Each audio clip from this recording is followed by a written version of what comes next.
जम्मू कश्मीर में लगातार किस तरह सियासी फेरबदल हो रहे हैं और उसी के चलते मेरे साथ हैं आदिल नज़ीर खान, जो सोशल एक्टिविस्ट है और लगातार पॉलिटिकल मुद्दों पे बोलते हैं। कश्मीर घाटी में किस तरह पॉलिटिकल फेरबदल आया और लगातार रेजिग्नेशन आ रहे हैं उस पर बात करते हैं। लेकिन बात करेंगे कि जम्मू कश्मीर में जो 25 लाख वोटर्स का प्रावधान लाया गया कि नॉन लोकल जो है वो जम्मू कश्मीर में वोट अपना कास्ट कर सकते हैं। आदिल साहब का बहुत बहुत शुक्रिया, अपना वक्त दिया। अब मुझे बताइए कि जो 25 लाख वोटर्स का मसला चल रहा है जम्मू कश्मीर में, जो कंट्रोवर्सी है, उसको लेकर किस तरह देखते हैं? अगर नॉन लोकल जम्मू कश्मीर में आते हैं, वोट कास्ट करते हैं, उससे क्या इफेक्ट पड़ेगा? सबसे पहले आपका बहुत बहुत शुक्रिया मकसूद साहब। देखिए, जो ये इशू अभी बीजेपी ने एक बम गिराया जम्मू कश्मीर की आवाम पे, जिसमें उन्होंने कहा कि 25 लाख नए वोटर्स ऐड किए जाएंगे। उसके बाद थोड़ी सी उन्होंने एक्सप्लेनेशन दी। वो भी एक्सप्लेनेशन क्या दी, मतलब एक ऑटोनोमस बॉडी आते, उनका एक ऑफिसर आता है, चीफ इलेक्टोरल ऑफिसर आता है, वो प्रेस कॉन्फ्रेंस करता है, उसके बाद एक्सप्लेनेशन देने आता है एलजी साहब का डिपार्टमेंट, जबकि कोई डोमेन ही नहीं है, ये अलग है। अगर आप कॉन्स्टिट्यूशन के हिसाब से देखेंगे, इलेक्शन कमीशन का कोई लेना देना नहीं है, रूटीन वर्क्स के साथ कोई लेना देना। लेकिन अगर आप देखेंगे असल में आरएसएस और बीजेपी का क्या मकसद है, जब उन्होंने आर्टिकल 370 को हटाया था, उनका असली मकसद यही था कि वो मेजॉरिटी को माइनॉरिटी में कन्वर्ट करना चाहते हैं। जो मुस्लिम मेजॉरिटी ओनली स्टेट था, अभी तो फोर्सफुली क्रिएटेड यूनियन टेरिटरी है, उसको माइनॉरिटी में किस तरह से कन्वर्ट किया जाएगा, असल में मिशन आरएसएस का वही है। और उसके लिए वो जितनी मेहनत उन्होंने 3 साल में की या 4 साल 5 साल, उसी की वजह से उन्होंने अलायंस भी बनाया था पीडीपी के साथ। उसके बाद वो भी तोड़ा जब उनका थोड़ा सा उनको लगा कि हम आधे से मकसद में कामयाब हो गए। फिर उन्होंने आर्टिकल 370 को भी हटा दिया। फिर ये उन्होंने डोमिसाइल लॉज को लाया कि बाहर के लोग अब यहाँ के डोमिसाइल्स भी बन सकते हैं। फिर उसके बाद इन्होंने डिलिमिटेशन प्रोसेस कराई, उसमें इन्होंने सीट्स को तितर बितर किया। लेकिन उसके बाद इनको लगा कि अभी भी हमें लगता है कि हम सेट नहीं बैठ रहा है बीजेपी के लिए, आरएसएस के लिए, या उनके जो एबीसी टीम्स है उनके लिए सेट नहीं बैठ रहा है, तो हमारे लिए पाथ इजी नहीं होगा मेजॉरिटी को माइनॉरिटी में कन्वर्ट कर रहा हूं। उसके बाद उन्होंने ये वोटर्स का इशू लाया। अब this is the easiest way, this is the disaster step मैं क्या कह रहा हूं जो बीजेपी ने आज तक उठाया, कि सबसे खतरनाक स्टेप ये, सबसे खतरनाक स्टेप ये इजीली पता नहीं चलेगा आने वाले 4-5 साल में कि कश्मीरी आवाम गई कहां। अब मुझे बताइए ना कि जो बोला जाता है कि 1950 में एक्ट लाया आरपी एक्ट, तो ये तो कहते हैं कि ये जवाहरलाल नेहरू ने लाया, कांग्रेस ने लाया, उस पर क्या कहेंगे आप? देखिए, अगर हम आर्टिकल 370 की बात करेंगे, 5 अगस्त को वो खत्म हुआ। उसके बाद अगर आप देखेंगे सारे जो मुल्क के कानून है वो यहां भी लागू होते हैं, चाहे वो 1950 का 1957 का जो रिप्रेजेंटेशन, पीपुल्स रिप्रेजेंटेशन एक्ट जो होते हैं उसके मुताबिक। लेकिन there has to be a condition, every state has its own rules and regulations कि कौन वोट डाल सकता है, कौन नहीं डाल सकता है। You have to stay there for some time. Ordinary resident को आप डिफाइन कर ही नहीं सकते इजी वर्ड्स में, जहां आपने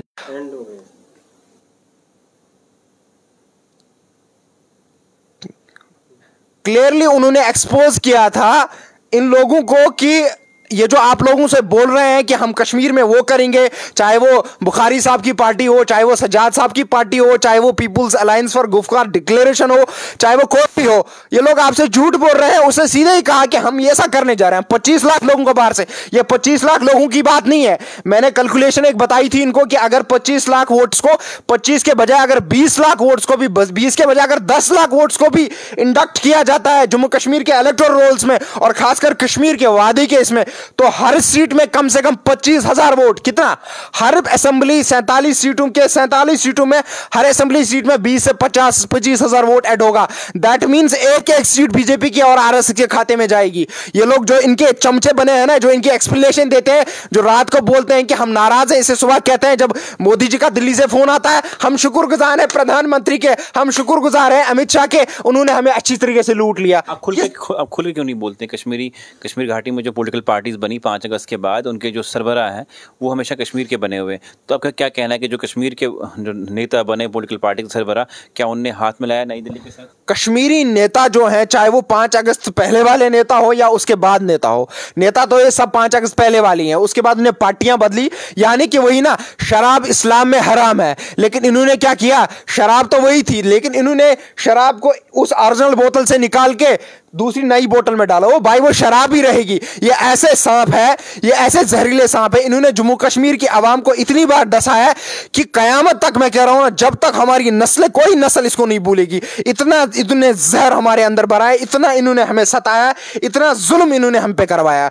और इसके जिम्मेदार असल में ये है। बीजेपी आरएसएस का मकसद क्लियर है, वो इस्लाम दुश्मन है, वो मुसलमान के दुश्मन है, सीधे क्लियरली बोलते हैं। आर्टिकल 370 को हटाने वाला उन्होंने अपने मैनिफेस्टो में लाया था, आरएसएस के अपने मैनिफेस्टो में 1954 से है ये कि हम इस आर्टिकल को हटाएंगे, लेकिन ये लोग फिर भी उनके साथ पर्दे के पीछे मिलते हैं, जहां आवाम को धोखा देते हैं। मुझे बताइए, कश्मीर घाटी में कौन सी ऐसी पॉलिटिकल पार्टी या पॉलिटिकल जमात है जिस पे कश्मीरी लोग ट्रस्ट करेंगे? क्या आपको लगता है कि सबू ने हाथ मिलाया हुआ है? फिर बचा कौन? मोस्ट ऑफ द लोग ऐसे ही हैं। वहां एक ही तबका ऑनेस्ट था जिन्होंने सिंसियरिटी के साथ एक ही बात बोली, हालांकि उन्होंने भी इलेक्शन लड़ा, वो हुर्रियत कॉन्फ्रेंस थी, उन्होंने भी 1947 में 1987 में उन्होंने भी इलेक्शन लड़ा, लेकिन उस टाइम चोरी की गई, जो भी हुआ। लेकिन मरहूम गुलाम गिलानी साहब, अल्लाह उनको जन्नत नसीब करे, उनका मुकाम, उनका दर्जा बुलंद करे, उन्होंने इलेक्शन तब भी जीता था जब रिगिंग भी हुई थी, तब भी जीता, लेकिन उसने उसके बाद भी लात मारी, क्योंकि उसने कहा कि ये भरोसे के लायक नहीं है, ये धोखा देते हैं। और वही होता आ रहा है बराबर 47 साल से, आज भी आवाम के साथ वही विश्वासघात किया गया। मैं बार बार कहता हूं, I am not against constitution of India, I am not against democratic setup of India, I am just saying कि आपको कश्मीरी नौजवान का दिल जीतना होगा, आपको कश्मीरी नौजवान के दिल में उतरना होगा। आप जो ये फोर्सफुली पीएसए, यूएपीए, जेल, ये सारी चीजें करते हैं ना आप, इससे कुछ नहीं होने वाला। डोमिसाइल, डिलिमिटेशन, कोई दिल से आपका कश्मीरी कभी नहीं बनेगा जब तक आप गले नहीं लगाओगे उसको। और this is my politics and this is my ideology. मैं इसमें बिलीव करता हूं। कि मतलब इस बार कहा गया कि पहली बार कश्मीर में लाल चौक में झंडा फहराया गया, पहली बार कश्मीर के अलग अलग जो डिस्ट्रिक्ट हैं उनमें झंडा फहराया गया, तो ये तो साफ साफ दर्शाता है कश्मीरी आज भी हिंदुस्तान के साथ है। देखिए, जहां तक ये हर घर तिरंगा, जो प्रधानमंत्री, देश के प्रधानमंत्री मोदी जी ने कॉल दी थी कि हर घर तिरंगा चढ़ाइए, मेरे हिसाब से मेरा मानना है कि चलो बीजेपी वाले लोग तो शायद मोस्टली अनपढ़ ही हैं, लेकिन मैं उन ऑफिसर्स से भी सवाल पूछना चाहता हूं। ठीक है, तिरंगे को रेस्पेक्ट करना, it's a part of constitution, it's a fundamental duty of every citizen कि आपको रेस्पेक्ट देना है तिरंगे को, दैट्स फाइन। लेकिन मुझे ये बताइए, ये जो रोडों पे, चाहे गाड़ियों पे इन्होंने लगाया था तिरंगा या बाकी बाइक्स पे लगा रहे थे, is it allowed under the banner of constitution? It's not allowed.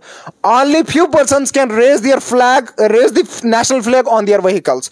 गाड़ियों पे काली कुछ लोग, ये होता है स्टार्ट प्रेसिडेंट ऑफ इंडिया से और एंड होता है कहां? हाई कोर्ट या जज तक एंड होता है। उसके बगैर कोई अपनी गाड़ी पे तिरंगा नहीं लहरा सकता। तो क्या ये तिरंगे की बेइज्जती नहीं है? क्या ये वायलेशन नहीं है? फ्लैग कोड 2002 क्या कहता है? क्या ये उसकी वायलेशन नहीं है? और उसके बाद मुझे बताइए, देश में तिरंगा 1947 से लहराया जाता था और एक रेस्पेक्ट मिलती थी तिरंगे को। एक रेस्पेक्ट तिरंगे को मिलती थी, किस तरह से मिलती थी? जब 15 अगस्त या 26 जनवरी होता था या कोई खास मौका होता था, जो ऑनरेबल लोग होते थे स्टेट्स पे, जो ऊपर होते थे, चाहे वो चीफ मिनिस्टर्स हो, चाहे वो प्रेसिडेंट हो, चाहे वो प्राइम मिनिस्टर हो, इस तरह के लोग तिरंगे को लहराते थे, सलूट करते थे और रेस्पेक्ट के साथ वापस फोल्ड करते थे। लेकिन आज अगर आप देखेंगे, हर गली में, हर कोचे में आपने ये देखा, या आप अपने नेशनल फ्लैग की रेस्पेक्ट नीचे करते हो, फ्लैग हर जगह लगाओगे तो इसकी वैल्यू क्या रहेगी? That's what need to be understood. लेकिन ये चीजें नहीं समझ रहे हैं बीजेपी अपने पॉलिटिकल। सवाल ये था, कश्मीर में हर जगह झंडा लहराया गया, तो उसको लेके क्या बोलेंगे आप? देखिए, किस जगह झंडा लहर, देखिए अगर आप मुझे ऐसी कोई, देखिए अच्छी बात है कश्मीर में लहरा गया, अच्छी बात है, एक लहरा गया 10 लहराना चाहिए, मुझे कोई इशू नहीं, कोई आपत्ति नहीं उससे, और ना होनी चाहिए।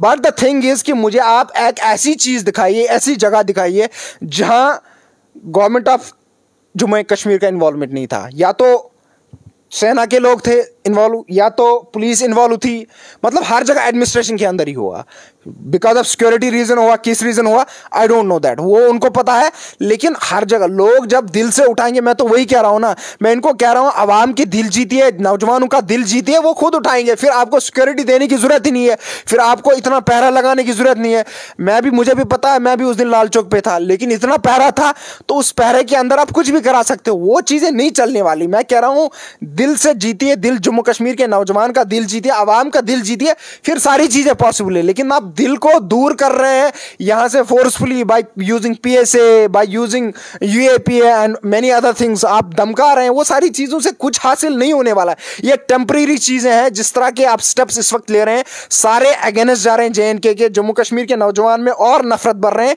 ये मेरा मानना है। मेरी एक ही दरखास्त रहेगी पूरे हिंदुस्तान के आवाम से, जितने भी इंस्टीट्यूशन से, कि आप दिल को जोड़ने की कोशिश कीजिए, दिल को दूर। आप मुझे बताइए कि सोशल एक्टिविस्ट हैं आप, क्या आप भी इलेक्शन कॉन्टेस्ट करेंगे? अभी आने वाले असेंबली इंतखाबात हैं, क्या उसमें हिस्सा लेंगे आप लोग?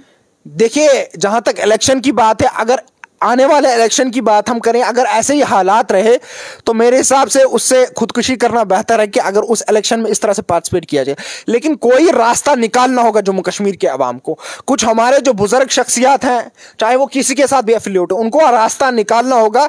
जम्मू कश्मीर के अवाम को इस तरह से नहीं छोड़ना होगा, सरे राह नहीं छोड़ना होगा। उनको बचाना है, उनको किसी तरह से एक ट्रैक पे लेके आना है, उनको मुसीबतों से बाहर निकालना है। हमारी अवाम तरस रही है अमन के लिए, हमारा नौजवान तरस रहा है सुकून और चैन के लिए, वो उसे नहीं, उसके पास नहीं है। तो मेरी गुजारिश है जम्मू कश्मीर के बुजुर्गों से, जम्मू कश्मीर के जितने भी हमारे सीनियर, हमारे चाहे वो लॉयर साहिबान हो, एडवोकेट्स हो, या जर्नलिस्ट हो, या हमारे और बुजुर्ग हो, चाहे वो हुर्रियत के हो, जमात इस्लाम के, बाकी जमात के हो, उनसे मेरी गुजारिश है एक प्लेटफॉर्म पे आइए और कोई रास्ता निकालिए किस तरह से आवाम को बचाया जा सकता है। क्योंकि मुझे खदशा ये भी है कि आने वाले वक्त में अगर इस तरह को इसको चलने दिया गया जिस तरह से चल रहा है, तो आने वाले 4-5 साल के अंदर कोई कश्मीरी अपने आप को नहीं पाएगा। ऐसे हालात होंगे कश्मीर के, ये मैं दावे के साथ कहता हूं। अब मुझे बताइए कि आपने कहा कि 370 को तोड़ा गया, जो PDP जमात है आज वो प्रो कश्मीर चलती, क्या आपको लगता है कि वो सही में प्रो कश्मीर है या फिर वो ये भी कोई ड्रामा है? देखिए, अभी का मैं नहीं कहूंगा वो ड्रामा करते नहीं करते, लेकिन दे हैव प्रूव्ड देमसेल्व्स। अगर BJP RSS कुछ करता हूं, because I know him from very long. इस तरह से नहीं कि मेरा कोई पर्सनल रिलेशन उनके साथ है, मैं उनको बहुत टाइम से देखता आ रहा हूं। इनफैक्ट 2008, 9, 10 से मैं उनको देखता आ रहा हूं। आज़ाद साहब को मैं सबसे पहले मुबारकबाद देना चाहता हूं कि वो कांग्रेस से बाहर आए। देखिए, कांग्रेस इस वक्त नेशनल पार्टी है, BJP से तो लाख गुना बेहतर है मैं मानता हूं, लेकिन कांग्रेस जब कश्मीर के मसले पे आती है तो वो BJP से भी खतरनाक ही है। क्या किया कांग्रेस ने, खासकर 5 अगस्त के बाद? पार्लियामेंट में एक बंदे ने बोला, वो आज़ाद साहब ने बोला, वो जम्मू कश्मीर के रहने वाले थे। उसके बाद जब जंतर, मुझे आज भी याद है, जंतर मंतर पे मैंने जब प्रोटेस्ट कराए, मैंने सारे लीडर्स को बुलाया था, नेशनल कॉन्फ्रेंस के लीडर्स को भी बुलाया था, PDP के लीडर्स को भी बुलाया था, बाकी जितनी पार्टियां उनके लीडर्स को बुलाया था, और आज़ाद साहब कांग्रेस को भी बुलाया था। कांग्रेस में खाली एक शख्स आए और पार्लियामेंट मेंबर, लोकसभा के, राज्यसभा के अपोजिशन, जो इस वक्त उस टाइम लीडर ऑफ अपोजिशन थे, तब भी आज़ाद साहब वहां आए और अपनी बात रखी। जितने प्रोटेस्ट हमने करे, आज़ाद साहब उन्होंने पार्टिसिपेट किया। तो आज़ाद साहब की contribution, he is a brand. मैं उनको मुबारकबाद देता हूं कि उन्होंने शुरुआत की है। उनको बजाय वो जो कह रहे हैं कि हम नेशनल पार्टी चलाएंगे, ठीक है, देश को भी अच्छे लोगों की जरूरत है, आपका जो G23 या बाकी लोग हैं, लेकिन आज़ाद साहब को मैं गुजारिश करूंगा, आप पूरा फोकस कश्मीर पे कीजिए, JNK पे कीजिए, जम्मू कश्मीर की आवाम को इस मुसीबत से बाहर निकालिए। आपकी जरूरत है इस आवाम को इस वक्त।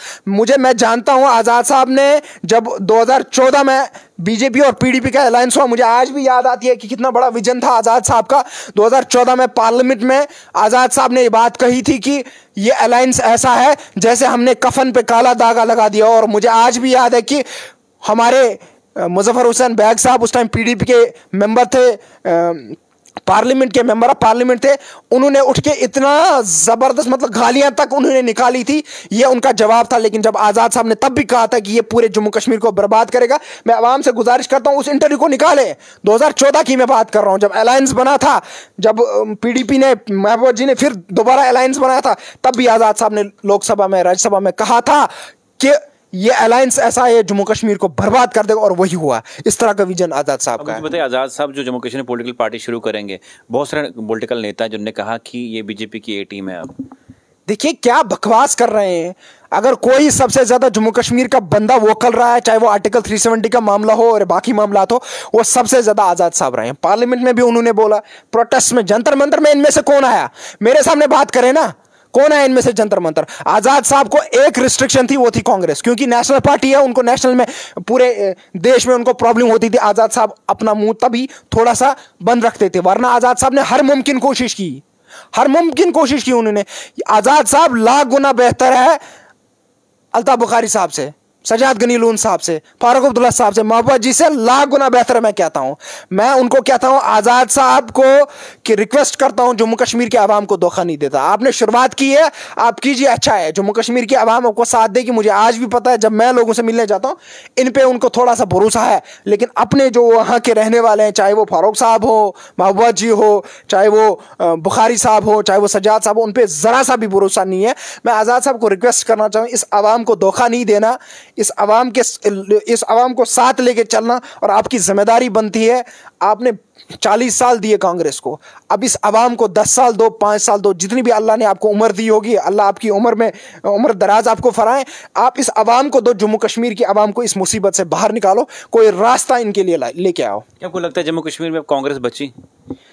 देखिए, कांग्रेस की जहां तक बात है, कांग्रेस जम्मू कश्मीर के हवाले से इस वक्त कुछ नहीं कर सकती, क्योंकि अगर वो अपनी जुबान खोलेंगे आर्टिकल 370 के हवाले, रीऑर्गेनाइजेशन के हवाले, या जो जितने भी हालात जम्मू कश्मीर के अंदर है, उसको बीजेपी नेगेटिव तरीके से नेशनल लेवल पे इस्तेमाल करती है। तो कांग्रेस को इसमें नाराज नहीं होना चाहिए। मेरे कहने का मतलब कांग्रेस लीडर बचे जम्मू कश्मीर में? मैं कह रहा हूं कांग्रेस को जम्मू कश्मीर पे इस वक्त फोकस ही नहीं करना चाहिए। बाकी जितने 27 स्टेट्स हैं, बाकी जितने 28 स्टेट्स हैं, उन पे फोकस करना चाहिए, इधर नहीं करना चाहिए फोकस, क्योंकि जम्मू कश्मीर की वजह से उनको नेशनल लेवल पे नुकसान हो रहा है, और इसी वजह से तो मजबूर हुए आज़ाद साहब बाहर निकले। क्योंकि जब उनका वतन लूटा जा रहा है तो उनको क्या करना है दिल्ली में बैठ के? उनका वतन जब उनसे लूटा जा रहा है, जब वतन में बाहर से लोगों को लाया जा रहा है, वोट डालने के लिए भी, गवर्नमेंट ऑफिसर्स भी, सब कुछ उन्हीं के हवाले किया जा रहा है, तो आज़ाद साहब चुप बैठते। अभी भी उनको कांग्रेस की थी, आप क्यों बाहर गए यार? उनके पास ऑप्शन ही नहीं था कोई। अब अच्छा है वो यहाँ के शुरू करेंगे, वो अपना अच्छी तरीके से अपनी आवाज, अपनी जिस तरह से वो बेबाक तरीके से अपना स्टैंड रखते हैं, रखेंगे, उसमें तो अब उनको कोई प्रॉब्लम नहीं है। कांग्रेस को बजाय आज़ाद साहब पे इल्जाम लगाने की, उनको मेहनत करनी चाहिए पूरे देश में, बजाय उनको कश्मीर को जितना उनका इस वक्त बचा है उस पर करे वो हिफाजत, अपना जितना भी है, चाहे वो विकार रसूल साहब हो, मीर साहब हो, जितने हैं, मैं इज्जत करता हूं इन लोगों की, अल्लाह इनको सलामत रखे, कामयाबी दी, मुझे उससे कोई इतराज नहीं है। लेकिन इनको बजाय आज़ाद साहब पे इल्जाम लगाने की, इनको नेशनल लेवल पे फोकस करना चाहिए, ना कि आप अपने मफाद के लिए अब कश्मीर को कुर्बान करने चले हो। अब मुझे बताइए, कश्मीर में बहुत सारे ऐसे नेता हैं, आज़ाद के जैसे रिज़ाइन दिया उसके बाद उन पे एलिगेशन लगे, और कुछ ऐसे नेता हैं जिन्होंने कहा कि अब शायद जम्मू कश्मीर का असल में सौदा होगा। देखिए, आज़ाद साहब की जहां तक बात है, ये लोग क्या कहेंगे मुझे, ये लोग ये क्या कहेंगे? आज़ाद साहब दिल्ली में होके सबसे ज़्यादा खतरनाक बोलते थे, चाहे वो किसी भी मसले के, CA NRC पे आज़ाद साहब ने बोला, CA NRC पे बोला, आर्टिकल 370 पे बोला, ट्रिपल तलाक पे बोला। ये लोग कहाँ थे तब, मुझे बताइए ना? वो तो मुसलमानों की नुमाइंदगी करते थे, जितना भी बोलते थे, लेकिन बोलते तो थे।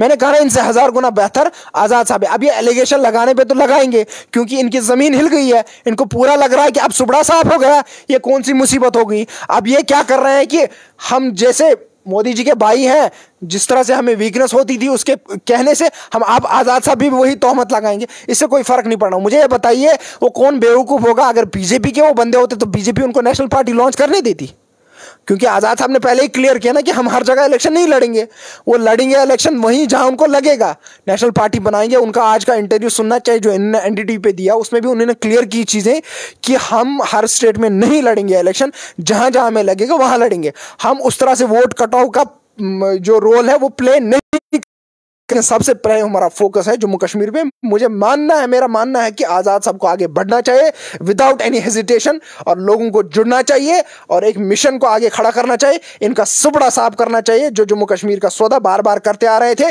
जो जम्मू कश्मीर के आवाम को बार बार जहरीले सांपों की तरह डस रहे थे। अब मुझे बताइए कि आपने बड़ा अच्छा love to go with him, मैं ये कह रहा हूं, क्योंकि अगर आज़ाद साहब वाकई कोई ऐसा सिस्टम अभी तक उनने पूरा क्लियर नहीं किया तो हम जाने के लिए तैयार हैं, क्योंकि मुझे इस वक्त लगता है कि जम्मू कश्मीर के आवाम को मुसीबत से बाहर निकाल,